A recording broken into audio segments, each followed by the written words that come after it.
Welcome to my channel, The Magic of Java. This is an extract from my first book, The Green Queen from Java. It's a novel, it's a tale, a yarn intended to entertain you. Yes, it does reflect my experience of falling in love with Indonesia, my experience of falling in love with an Indonesian lady, and my increasing awareness of the paranormal and black magic. Or some might like to say my descent into madness, but it is just a novel. Any resemblance to real people is completely unintentional. Yes, it's based on my experience, so yes, it's based on people I've met and know, but amalgams or caricatures of them. I do mention real people and real-life celebrities and hope that they, along with anybody who believes they've identified themselves, will forgive me. Chapter 1. The Chinese Cemetery. Memories are strange things. What we believe we have seen, heard, touched, tasted or smelt so often prove to be false, or at least unverifiable by employing the scientific method. No more so than the progression of events that I will describe to you. But what I have learned through these events is not to dismiss that which cannot be verified in a laboratory. I understand my memory will sometimes have failed me, but cannot in all consciousness dismiss these events altogether. At least to me, most are very real indeed, however incredulous they may seem to a scientifically trained mind. Repeating my experiences to others is cathartic, but writing them down in a somewhat logical framework keeps me grounded. Many will conclude that I'm insane, including psychiatrists, who will identify distinct psychotic thoughts and behaviour, but consider this a diary of my experience, one which has helped to maintain my sanity, not a chronicle into insanity. Where I should start my description of events has caused me great anguish, for what I have learned is that time and space are constraints on the Western imagination. To describe them linearly makes little sense as it would to simply list them on cards and throw them in the air, transcribing them as the cards land. I've always favoured spatial classification systems. As a child, I would, and still do as an older man, pore over maps, running my finger along coastlines, rivers and roads, imagining how the geographical information the cartographer has transcribed translates into images of natural features and human activity. When I meet someone new, I immediately ask them where they're from, as in my imagination it links them to a geography, history and culture that I can visualise. Of course, this is often a false conjecture, but it at least satisfies my desire to categorise and identify patterns in what others see as ephemeral. Yes, I am an irredeemable anorak, far too old to be diverted into harmless pastimes like train spotting.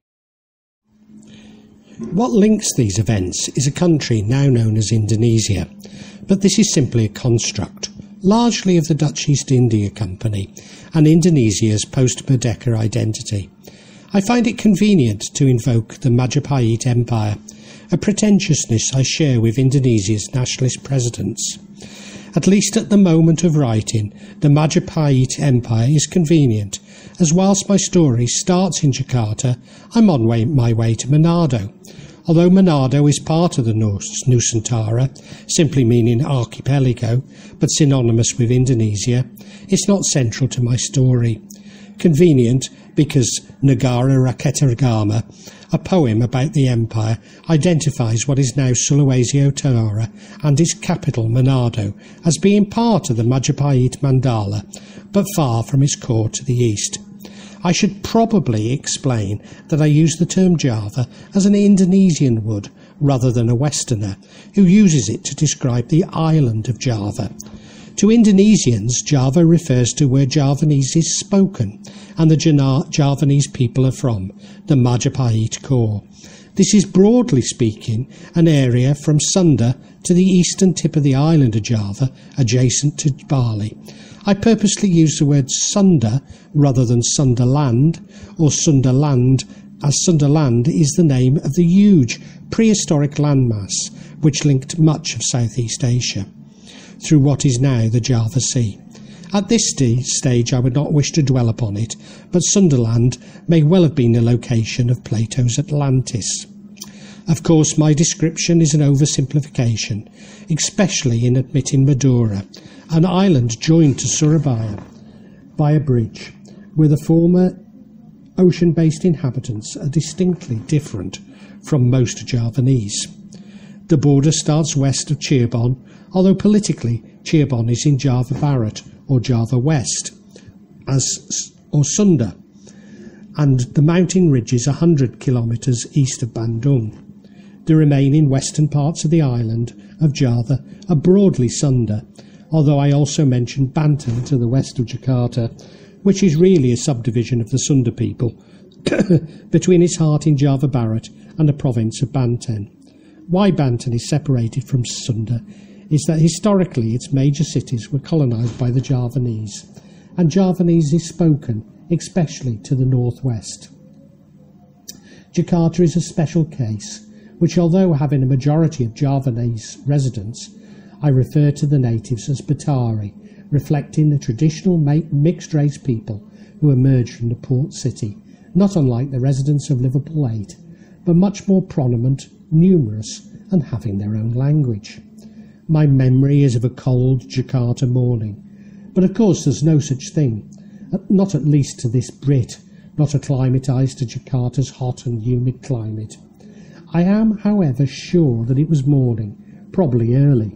I was flying Zebra Air, and despite my flights with them never taking off as scheduled, I'm always early, a Western vice that I will never relinquish, even in a country in which it's clearly an absurdity. Along with schedules changing, so too the departure gates, with the changes only announced in Bahasa, a language which at that stage I couldn't comprehend at all. So I arrived early, not that it made any difference, and there was always a run to the correct gate. Once I'd worked out which one it was,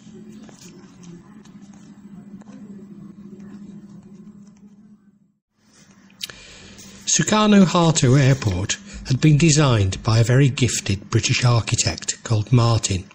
Well over capacity, always crowded, and not properly maintained.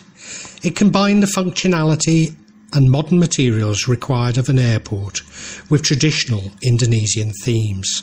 Perhaps the most impressive design element is that the various walkways and corridors have gardens at either side of them, gives them a cooling and calming feeling in Jakarta's hot and humid climate.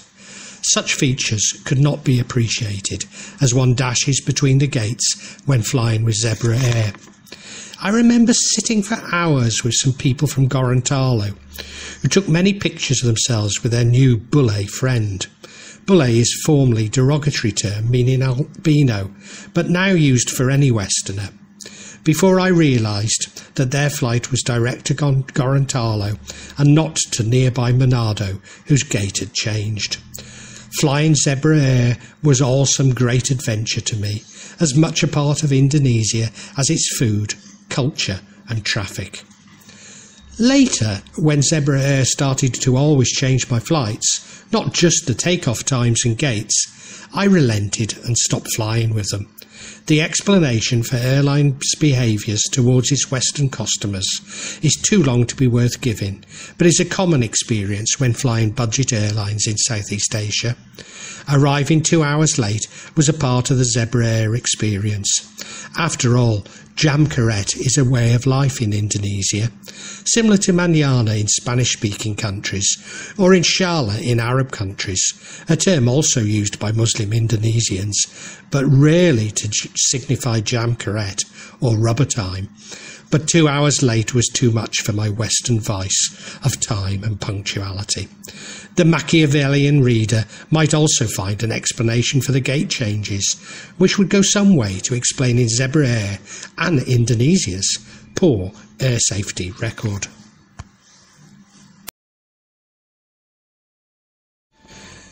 Forgive my need for spatial precision, but I was outside the Hotel Egret in Slippy, just off the toll road leading south from Soekarno-Hatta Airport and the coast, providing a somewhat convenient, if indirect, route to central Jakarta. I use the word central rather than centre, as Jakarta can no longer claim a centre, despite politicians' insistence that it should be close to the seat of government, and therefore, paradoxically, to the regular protests, which occur seemingly at random in Jakarta. Many of these protests are semi-professional, drawn from the poor of Jakarta's hinterland, bussed in and paid for their efforts by politicians or businesses to create disruption over issues nobody previously cared about. The toll road passes through all that Jakarta symbolises, with the slums of the Kalijodo red light district now gentrified into landscape floodplains by Jakarta's first and alas former Chinese governor, Enoch, then past the neon curtain covering Taman Anggrek, not a park or a garden as the name Taman implies, but apartments, and Central Park, also not a homage to Birkenhead Park as it is in New York, but predictably a shopping mall. Of course, Central Park and Taman Anggrek may once have been public space, as for 50 years Jakarta's exponential growth has been accompanied by the filling of every green space with shopping malls, privatising the communal assets of the city, putting a straitjacket around its leisure time. Worse still, basic prices have rocketed and has unleashed a consumerist race to acquire more imported trinkets than one's neighbours. Having already consumed all of Jakarta's shopping streets, the malls have turned to cannibalism, as despite exponential growth, there simply aren't enough middle-class shoppers to support them all. Some malls are wonderfully designed and leave the visitor in awe, others no more than metal boxes, but none were built with energy conservation in mind, as traditionally electricity was heavily subsidised. Now, only the most successful malls can afford to keep the air conditioning running, the main advantage they have over the streets. Many shopping malls now lie half empty or partially closed, including some of the largest and once most popular. A vicious circle occurs, with the shops only able to afford the rents being those selling fashions made in Bandung, then shipped to the West to be packaged and labelled and sold back for over 10 times the original cost, or snacks made with singkong, cassava or tuber, only knowingly eaten by Indonesia's poor and flavoured with chemicals and sugars for prices whose relationship to their production cost had long since been detached. But unless these malls are close to a middle-class population like Pondok Indah Mall or PIM, as Indonesians love to shorten every name or phrase, they mostly succumb to their eventual failure. But not before a few become a meeting place for Jakarta's schoolgirls. Jakarta's schools are staggered, so that some finish in the early afternoon and others in the late afternoon. At these times a handful of shops fill up with girls from the local schools. The schoolgirls, or cabe-cabean as they are known, are hopeful in finding a middle-aged man who will take them for an hour to a love hotel and give them enough rupees to buy a Western-branded T-shirt made originally in Bandung and maybe enough change for a neon suite made from zinc. These malls are so large and heavy and use so much groundwater that they are sinking rapidly into Jakarta itself, much of which is already below sea level. There are so many malls that shopping streets defining civilised cities around the world have completely disappeared, forcing more and more residents into their newly acquired cars and giving Jakarta the unwelcome reputation for the world's worst traffic. More and more recently, the world's worst air pollution. When visiting Bangkok, Lagos or Manila, locals will claim the dubious accolade of the world's worst traffic. But when questioned, they've never visited Jakarta and therefore have no comparison. Add to this the annual flooding around January, which peaks every 7 years, killing hundreds of people and causing major damage to the city, its infrastructure and its economy. Jakarta's long-awaited solution is to dredge and widen the canals. Not an easy task, as virtually all floodplains have been built on. Sometimes these buildings are semi-permanent structures to house new migrants from the provinces, as was the case in Kalijodo. Nevertheless, Ahok's evictions fueled his unpopularity with some voters. Even for semi-permanent structures, some money will have changed hands for the land and certificates, albeit they will be unregistered. But then most buildings in Indonesia hold unregistered titles, adding to the sense of injustice against the evictions. Other structures are more permanent, sometimes owned by large corporations, with nearly all of the Dutch drainage canals having been culverted or blocked at some point, rendering their function obsolete. Near our home in South Jakarta, a hotel has recently been built on the floodplain, with a retaining wall between it and the river. But this has caused even more flooding up the river course in one of Jakarta's more exclusive areas. Such problems are more difficult for the city's administration to deal with, not least as the residents are much more vocal and organised. A more ambitious solution to prevent the ingress of the sea in North Jakarta was recently offered by Dutch engineers to create a giant Garuda barrage in Jakarta Bay formed by artificially made islands, similar to Jumeirah Islands in Dubai. I was amazed when flying over Jakarta Bay, something one always does when flying in and out of Jakarta's coastal airport, to see how quickly some of these islands had been created and already built on. I was also disappointed to see that this wonderful opportunity to create something that Jakarta might at last be proud of had been squandered by the construction of inexpensively constructed rukos, rumah-toko or shop houses with faux neoclassical facades, popular with the Chinese-Indonesian population of North Jakarta. Later it was revealed that the construction had not followed the full planning procedures. New developments never do, as Indonesia's Kafkaesque bureaucracy means that they would never get built. But of course, given the defensive function of these new islands, following planning procedures, and especially a master plan, is a necessity. Governor Ahok's replacement pledged to demolish these rukos, claiming that the islands infringe fishermen's rights, which undoubtedly they do. But what of the sea defences? So the livelihoods of a handful of voters takes precedence over the lives of millions. Such is politics in this young democracy. You would be forgiven for believing me to be exaggerating, but Jakarta is sinking by an average of 1 to 15 centimetres a year, so that almost half of the city now sits below sea level, and models suggest that by 2050 about 95% of North Jakarta will be submerged. Rather conveniently for the new governor, the courts have ruled his pledge to be unlawful. This was my first and last stay at Hotel Egret Slippy, not because I disliked it, indeed I really liked it, but because Maddie told me not to book it again, and here really is the beginning of the events that I seek to describe. Bahasa, the lingua franca of Indonesia, is pronounced phonetically, although C is pronounced ch. Maddie is therefore not pronounced maid as it would be to an English person. Indonesians, and especially those who mix with foreigners, often take Western-sounding names, so Maddie is not a real name, which she abandoned when she left Java. At this stage, Jakarta still disorientated me, and what I believed to be the north was actually south. Made lived in the opposite direction to the airport. I thought to the north, but that's in Jakarta Bay, so it was actually south. I realise these are details you don't need to know and add nothing to my story, but to me it's an important fact, unrelated to what I seek to describe, but to me a necessity. So we embraced and climbed in our separate Blue Note taxis, then the mainstay of Western visitors, due to their reputation for reliability, personal safety, and most importantly, drivers with at least some English.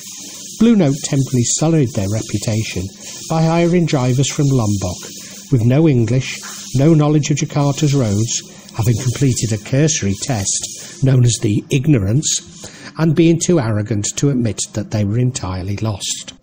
Why didn't Made want me to book this hotel again? It wasn't a problem, as I booked to stay in Hotel Egret Tamarin on my return from Manado.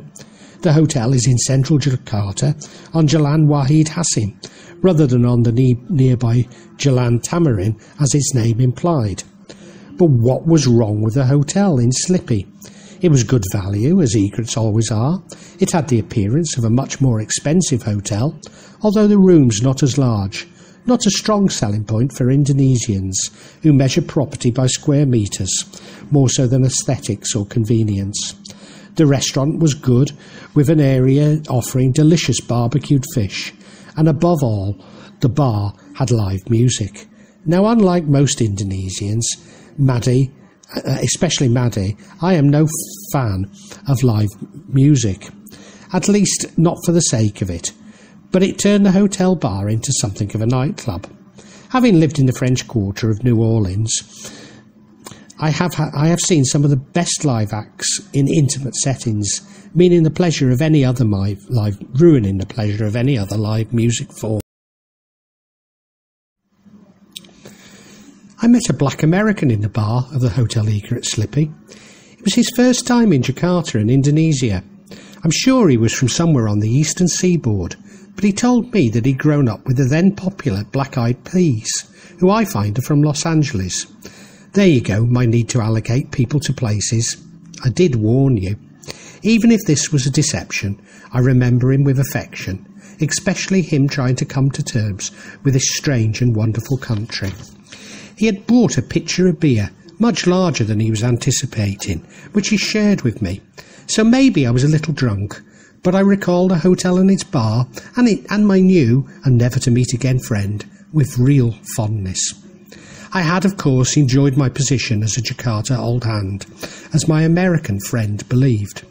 After all, this was my third visit to Jakarta, saving 2 transits at the airport, and 4th to Indonesia.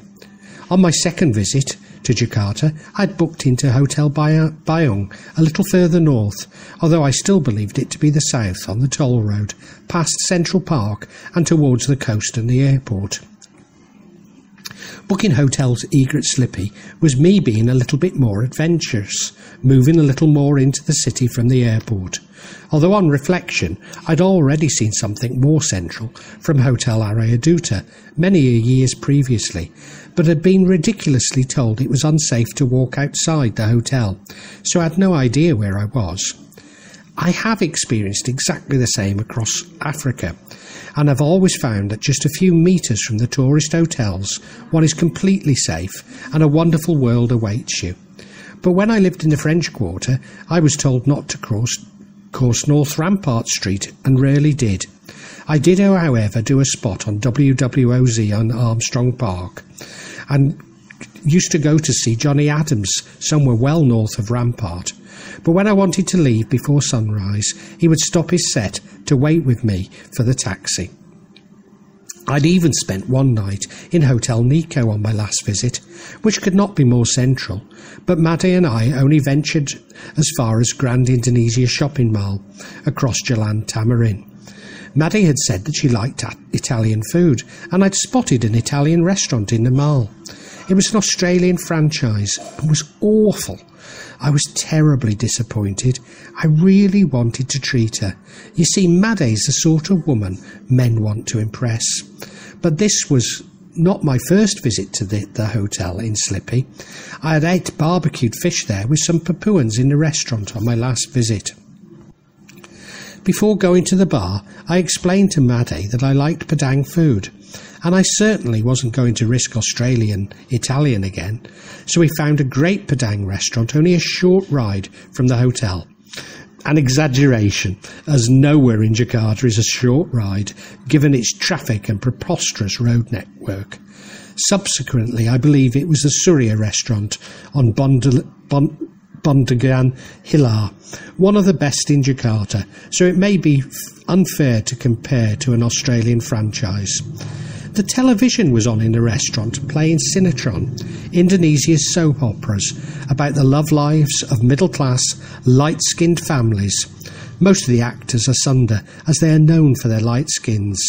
These Sinetron follow a rigid formula, which always involves an overly dramatic visit to a hospital to see one of the actors at death's door, although a miraculous recovery was normally manifest by the next episode. The hospital scenes always used the same set with cardboard walls that would move slightly, not spoiling the scene for Indonesians, but causing great hilarity for this Brit with memories of the Crossroads Motel. Enoch was my first Indonesian friend. He was from Manado. Actually, he wasn't. But people from the northern portion of Sulawesi Utara call themselves Manadoese or Kanua. Enoch was from the beautiful Highland Lake District above Manado itself, one of my favourite places in the world, where outsiders call the people Minahasan. In fact, he was from just below Mount Lokon, then a wonderful smoking cone that was blown off in an eruption, rendering it now much less spectacular. Enoch had risen to prominence as a business person during President Habibie's technocratic tenure. Habibie was from Sulawesi Selatan and remains Indonesia's only non-Javanese president. He stabilised the economy in the face of the Asian financial crisis and the chaos of the last few months of the Suharto presidency. Enoch had invited the Papuans to Jakarta and put them up in a Hotel Egress Slippy. A fair proportion of his wealth had come from opening up Indonesia's remoter regions to small-scale mining and their vast and untapped mineral wealth. I had joined Enoch's son Ungian with the Papuans in the restaurant. This was my first time I had met Ungian, as he had just returned from university and then managing a McDonald's chain in Australia. That evening had been a bit of a disaster, thanks to the arrangements, or should I say lack of them, made by Professor Darwin, who had been married to Enoch's cousin. Later, I visited my new Papuan friends many times in Papua itself, but my adventures really don't form a part of my story. Indeed, Nunggara Ragatagama only lists the very most western tip of the vast island as a part of the Majapahit Mandala, and my adventures were far to the east of this, mostly on the extreme edge of Indonesia and its border with Papua New Guinea. On my first and second visits to Jakarta, Enoch had taken me to his villa in Puncak, meaning mount, the mountainous area to the south of Jakarta. Puncak is a wonderful mountainous pass, which used to be the main route between Bandung and Jakarta. The area contains many tree plantations, which for those who have never seen a tree plantation, they provide one of the most beautiful landscapes of any cash crop, especially when stepped up a mountain, as they inevitably are in Indonesia. Around the pass, alpine-like resorts have developed, with hotels, guest houses, restaurants, cafes, souvenir shops, factory shops from Bandung selling tops to visitors from Jakarta feeling the cold, and even the occasional karaoke and nightclub. On my second visit, I remember Ian ordering frogs at a roadside cafe that had been deep fried whole, their legs akimbo. He'd also ordered turtle soup. I realised that I probably shouldn't eat it, but I remembered the taste from my childhood in the UK, and it was indeed as wonderful as my memory suggested. My father had been a grocer and probably had brought a job lot of the soup from Malaysia, unaware that it was about to be banned for resale in the UK. So when I was a child, it became the Sunday evening treat for the family for many years, after which my mother would thrust my head, covered by a towel, over a bowl of Friar's balsam, regardless of the season or my state of health. I was fortunate that my Jewish heritage had resulted in my family's opposition to Mussolini, which saved me from the regular administration of castor oil, apart from when I myself was irregular. I also recall, on my first visit to Punjak, wandering down the hill to the gates of Enoch's executive ghetto to find a Teletubby waving down cars transiting the pass, attempting to persuade their occupants to invest in this bucolic fantasy. Also, on that visit, we went to a dank underground nightclub in his affluent community, where I heard Dangdut for the first time. Dangdut is a very popular musical genre which incorporates Indian instruments and was developed as a Muslim alternative to degenerate Western pop music, but it is often incredibly raunchy. The local Sundanese men were dancing as if in slow motion. The only British reference I had to this, that they were on barbiturates, but I doubt if they were, despite these being regularly abused in Indonesia. The Sunda men wore tight Italian-style jackets, which would have been very trendy in the UK at the time, but I doubt if that was the reason. During these early visits, I came across incidents like these that were so incongruous every day. But now Indonesia no longer surprises me with such regularity. When I visited Punjak, it was already far too crowded by Arab tourists. having taken away any rural innocence it had. Many Saudi men are effectively banned from Thailand, with the Saudi Mutaween religious police patrolling the area around Soi 3.1. So the men have come to Indonesia, and particularly Punjak, where they procure young girls, often too young, from their families in nearby Sukabumi. Perhaps unkindly, Javanese claim that the Sunda see their daughters as gold, cashing in on their investment when they become old enough to sell their virginity. Nikasiri, unregistered Muslim marriages, are hastily arranged, and the men may stay with their new brides for a month or 6 weeks prior to leaving, often never to return. Such is the commercialisation of this practice that Sukabumi has one of the highest HIV infections outside Papua. Nikasiri marriages can be readily annulled, even if the brides are pregnant, but returning the girl's virginity, dignity and health are significantly more challenging. I cemented my friendship with Enoch on a visit to Bandung's factory outlets from his villa in Punjak, as the women sorted through Western luxury brands piled high on the floor, as in a UK market, for prices little more than in a market. Indeed, any Westerner with a proclivity for designer labels will be quickly cured of their vice if they were to see these unloved piles. But Indonesia's middle class are resilient and determined. Enoch and I drank coffee and smoked sweet Kretek cigarettes, talking about the world and business.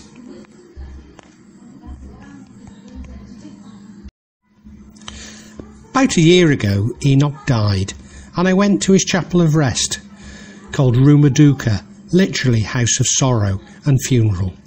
I was immediately accepted as a Chinese Catholic, simply by my attendance. Or maybe the connection was stronger than I believed. As when a Chinese Indonesian family spot a bule, they begin speaking in broken English, as though we too understand this common connection. Even more bizarrely, when young Indonesians wear cheap copies of American sportswear and a baseball cap, they seek acclamation from any Westerner, including Europeans. In fact, Indonesians, when finding that I'm from Manchester, imagine that we should establish a deep friendship based on them having supported Manchester United and Real Madrid for the last 5 years, having abandoned Arsenal. Yes, Enoch had been a Catholic, but I don't think Chinese, though most Manadoese have some Chinese ancestry, and even when they're not, they're easily mistaken for Chinese. Some that believe they are descended from those parts of the Mongolian army that cut off when they were deposed by the Ming dynasty. Most likely they simply originate from southeast China. Although as Manadoese women can be somewhat shapely, maybe they are of Mongolian descent after all. But Enoch's wife was from a prominent Chinese business family, and so his farewell was marked by Chinese superstitions mingled with the superstitions from Manado itself, always masquerading as Catholic tradition and thereby obscuring its original meaning. Perhaps the most striking was that everyone spoke to Enoch and embraced him, keeping him abreast of every visitor and event, no matter how minor, such as what the visitors were eating. Food is something of a preoccupation amongst Indonesians, but which in Manado competes with Christianity itself. Such exchanges continued until Enoch's casket was finally closed and covered with mud. As I rode to the airport from Hotel Egret Slippy, my thoughts again turned to Made. I couldn't get her out of my mind. Yes, she was very beautiful, but then so too had I mistakenly believed were some of the other girls I'd befriended around the Majapahit Empire. You're right, I'm overdoing it, and there is no artistic licence that can justify such pomposity. Let's just call it Southeast Asia. Making love with Made was unbelievable, possibly mystical, especially as many years previously I conceded that I was impotent. But there must be something much, much more about her. I'm not keen on Jakarta. It's dirty, crowded, albeit that these are two features that hardly put me off a city. Jakarta has them in abundance, expensive for Indonesia, and the traffic near impossible. But I kept coming back just to see Made.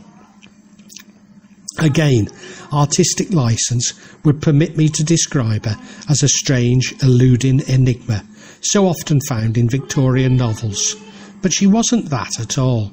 Yes, she was very quiet, very accommodating, maybe submissive, but not the pliant Asian female of Western male fantasies, despite many Western males believing her to be exactly this.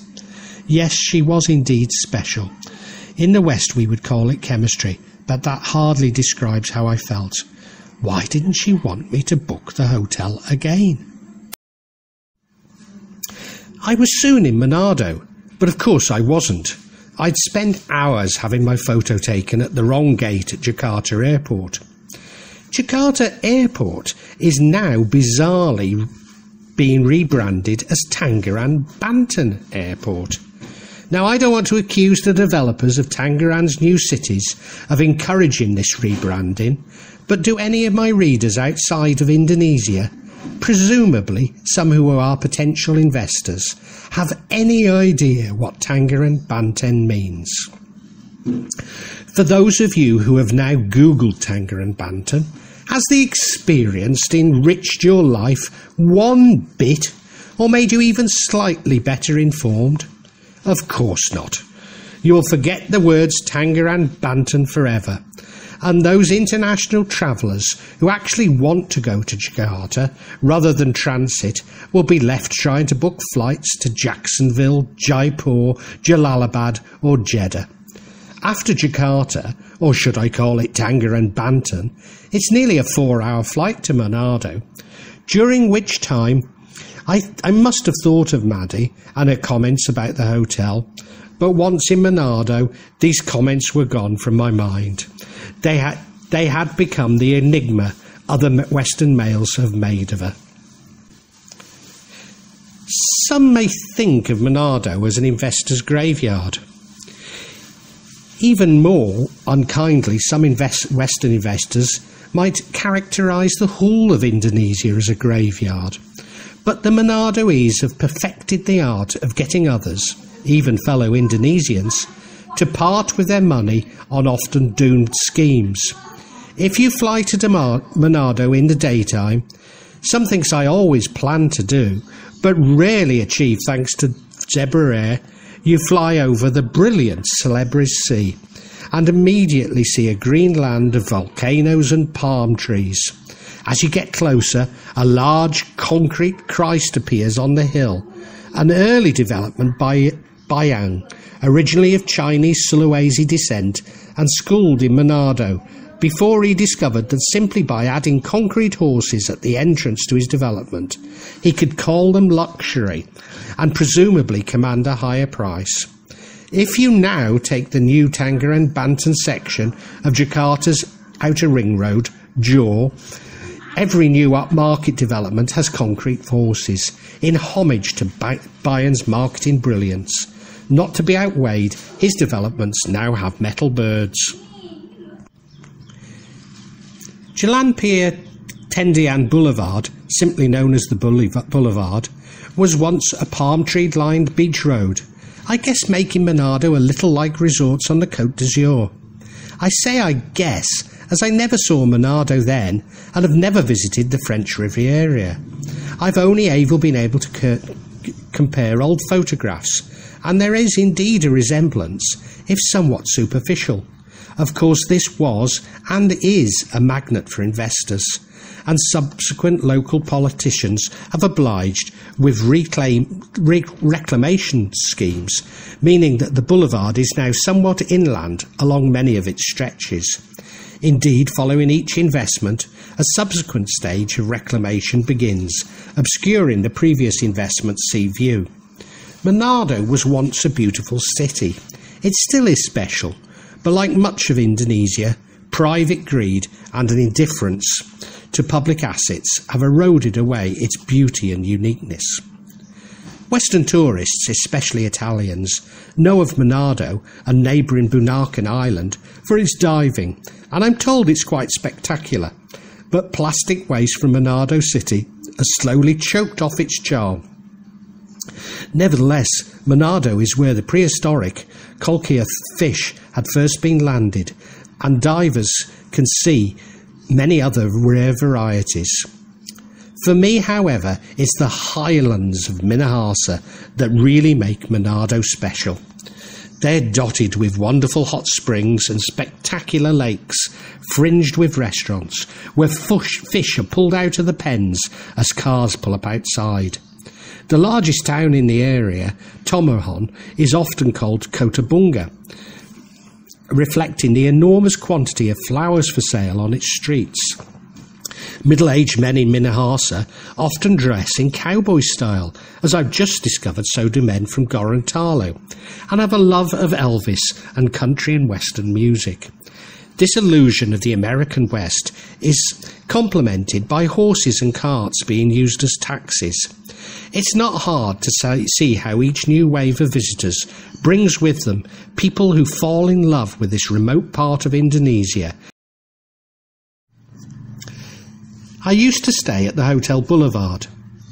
It's not really geared up for few Western tourists who now visit Manado, but in many respects it's how I started to really acquire the facade of being an old hand in Indonesia.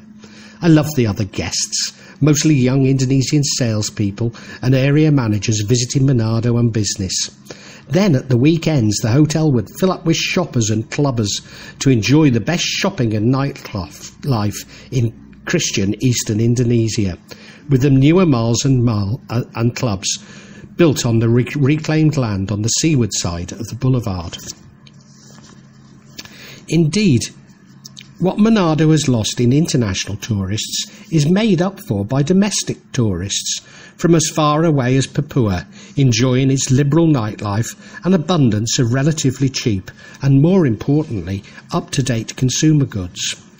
More recently, direct flights from Guangzhou and other southern Chinese cities have encouraged a new wave of tourists, which will undoubtedly change the character of the city, making the Manadoese seem even more Chinese to fellow Indonesians. Indeed, unlike other Indonesians, I believe the tolerant and sometimes excitable Manadonese will get on quite well with the mainland Chinese.